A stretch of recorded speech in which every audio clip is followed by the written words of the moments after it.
Muy buenos días.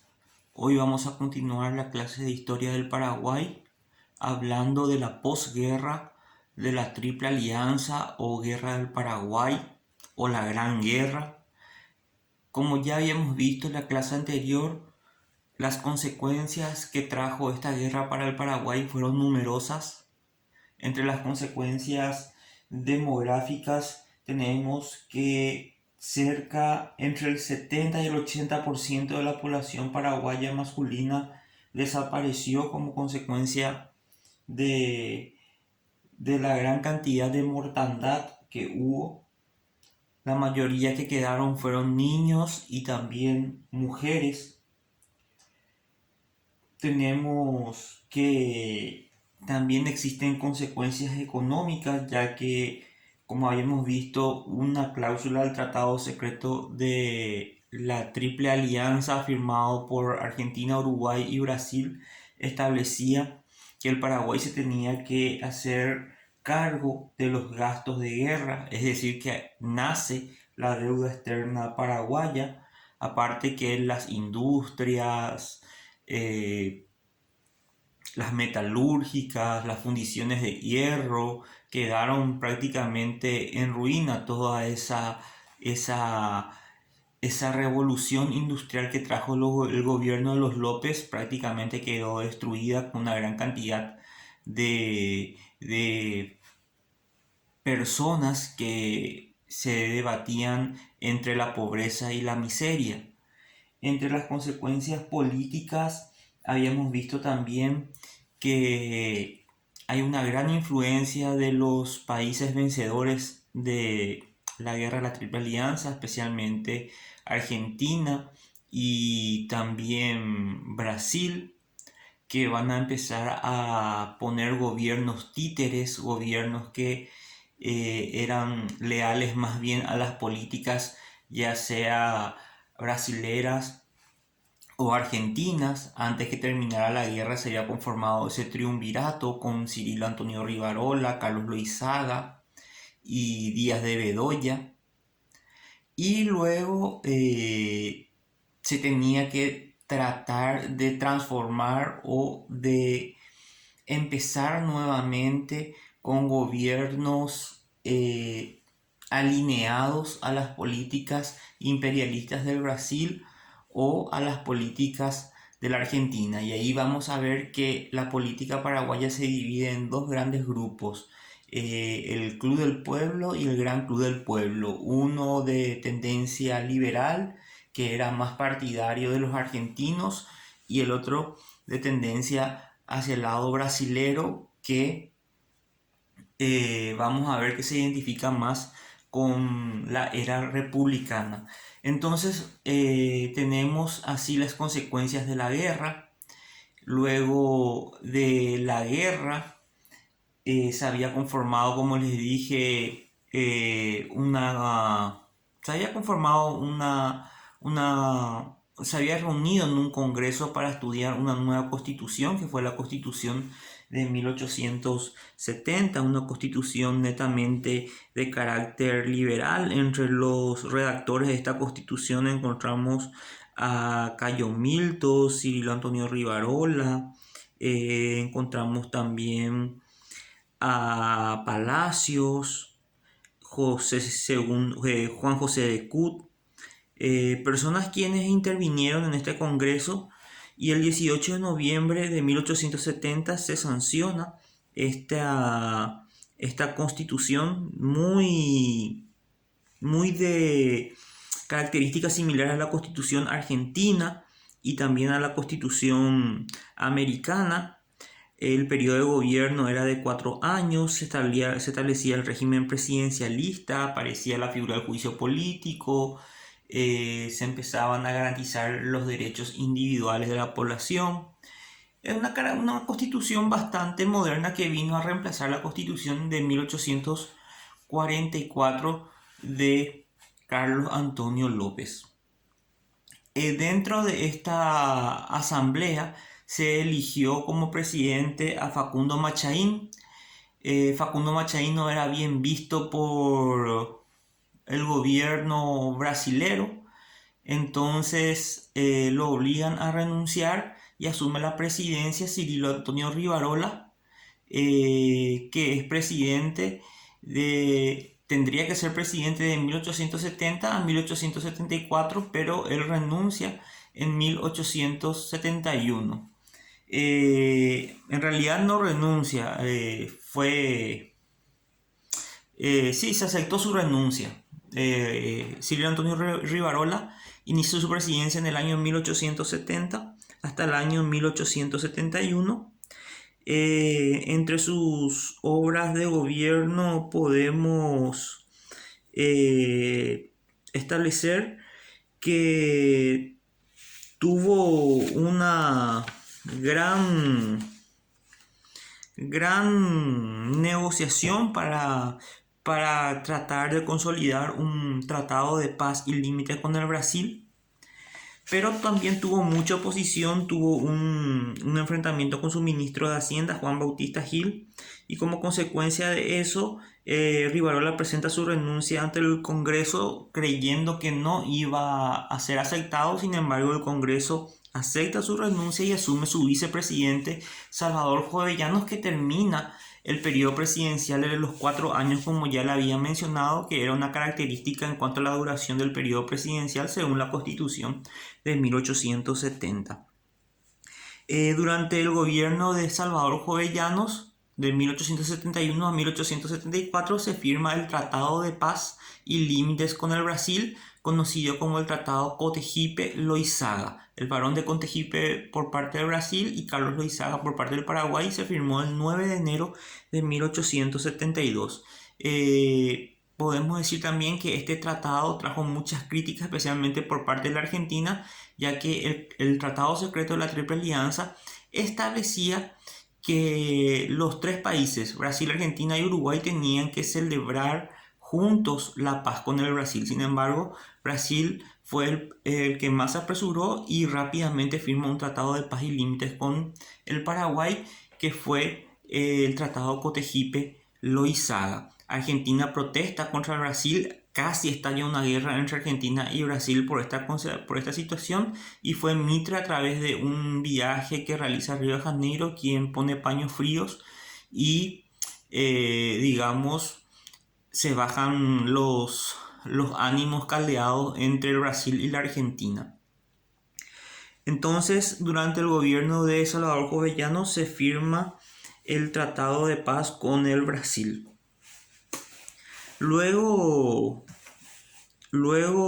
de la presidencia, Salvador Jovellanos es elegido por un Congreso Juan Bautista Gil para gobernar el Paraguay de 1874 a 1878, pero él fallece en el año 1877 como consecuencia de un magnicidio. Se lo asesinó en plena vía pública. Durante su presidencia tuvo una intensa labor ejecutiva, se estableció impuestos al tabaco, al jabón, a la sal, se emitieron papeles monedas y, como les dije, se crearon fuertes impuestos. Estalló una revolución en Cajupé bajo el mando del general Serrano, pero fue aplacada. Pero la principal obra de gobierno que se da en este tiempo es el Tratado de Paz con la Argentina, conocido como el Tratado Irigoyen-Machain, en el año 1876. En este tratado, Argentina establecía la paz con el Paraguay, pero decía que todo el Chaco Boreal, toda la región occidental del Paraguay era de dominio argentino, y el Paraguay reclama diciendo que el Chaco siempre fue de dominio paraguayo. Entonces, como Argentina y Paraguay no se ponían de acuerdo, entonces decidieron llevar a un arbitraje internacional para que se decida de quién era el Chaco. El que aceptó ser árbitro fue el presidente de los Estados Unidos, Rutherford Hayes, quien estudió esta cuestión para saber a quién pertenecería el Chaco paraguayo, si a la Argentina o al Paraguay. Como les dije, Juan Bautista Gil es asesinado en el año 1877 y asume su vicepresidente para terminar el periodo presidencial de 4 años, Higinio Uriarte. Y durante el gobierno de Higinio Uriarte, el presidente de los Estados Unidos, Rutherford Hayes, culmina con el laudo arbitral, que es la decisión sobre el arbitraje internacional, estableciendo de que el Chaco es del Paraguay y no de la Argentina. Entonces, Argentina tuvo que aceptar esta situación, ya que es obligatorio en los arbitrajes internacionales la resolución del árbitro, el respeto del laudo arbitral, de la decisión arbitral.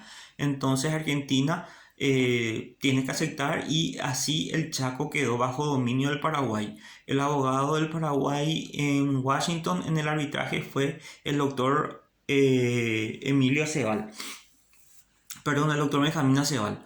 Entonces, en honor a un presidente de los Estados Unidos que salió a favor del Paraguay o falló a favor del Paraguay, un departamento de la región occidental se llama Presidente Hayes, en homenaje a ese presidente de los Estados Unidos que resolvió ese arbitraje a favor del Paraguay, devolviéndole así el Chaco paraguayo. Luego, a esto se le puede conocer como la primera hegemonía liberal. Todos estos presidentes tendrían más hacia la política de la Argentina antes que del Brasil. Luego asume la presidencia el doctor Cándido Barreiro, que fue, digamos, becado a Francia durante el gobierno de don Carlos Antonio López.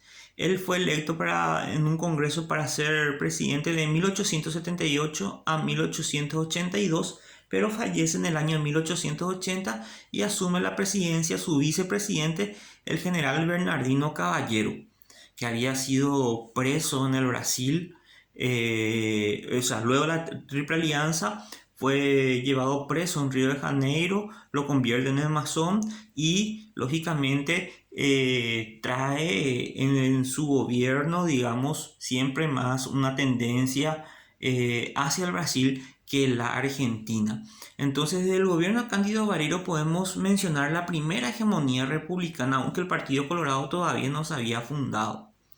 Bernardino Caballero entonces termina el periodo presidencial de Cándido Barreiro de 1880 al año 1882 y luego es reelecto para un periodo presidencial más de 1882 a 1886. Varios fueron las horas de gobierno del general Bernardino Caballero, que nació en Ibicuí.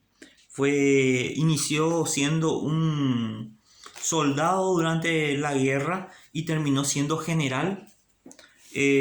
Tuvo mucha labor, especialmente luego de la muerte de José Dubigis Díaz. Bernardino Caballero en su presidencia realizó varias obras de gobierno. Entre ellos podemos decir que se crea el registro civil, se establece la organización o se crean las municipalidades, se funda el Banco Nacional. También empezaron, debido a la gran cantidad de, digamos, de pobreza que había, y como la Constitución de 1870 permitía, empezó a vender tierras, cuando eso se podía vender tierras para que entre dinero al Estado. Y en mayo de 1885 el presidente del Uruguay, el general Máximo Santos, devuelve todos los trofeos de guerra, y con este hecho también, también condona la deuda, perdona la deuda que tenía el Paraguay hacia el Uruguay. Ahora, por eso también hay una calle muy importante en Asunción que se llama General Santos, en homenaje a este presidente uruguayo que devuelve los trofeos de guerra al Paraguay y también condona la deuda que teníamos con el Uruguay luego de la guerra de la Triple Alianza. Luego del gobierno del general Bernardino Caballero asume la presidencia otro héroe de la guerra de la Triple Alianza, el general Patricio Escobar, que es presidente de 1886 a 1890. Varios fueron las horas de gobierno durante el gobierno del general Patricio Escobar. Por ejemplo, se crea la Universidad Nacional UNA, se vende el ferrocarril a una compañía inglesa, la Railway Company. se crean los dos grandes partidos políticos en el Paraguay. En julio de 1887 se funda el Partido Liberal y el 11 de septiembre se funda el Partido Colorado. El primer presidente del Partido Liberal fue Antonio Taboada y el primer presidente del Partido Colorado fue Bernardino Caballero. Entonces aquí, como les dije, ya se afianza la hegemonía republicana. Por eso se habla ahí desde Cándido, recién en el gobierno de Patricio Escobar se crea el Partido Colorado, pero desde Cándido Vareiro ya hay una tendencia republicana. Por eso en el pizarrón ahí abajo mismo dice primera hegemonía republicana.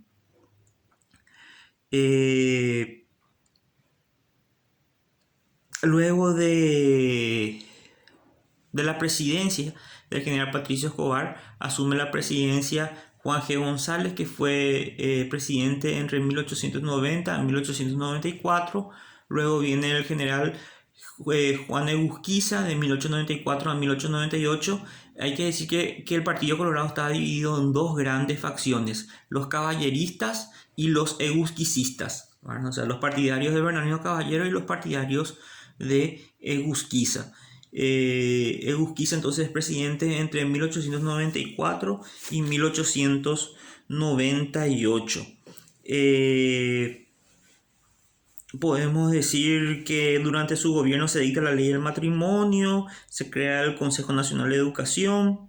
Es el tiempo donde aparecen las grandes figuras intelectuales del Paraguay como Blas Garay, Cecilio Báez, Manuel Gondra, Fulgencio Remoreno, Manuel Domínguez, Juan Eoleari.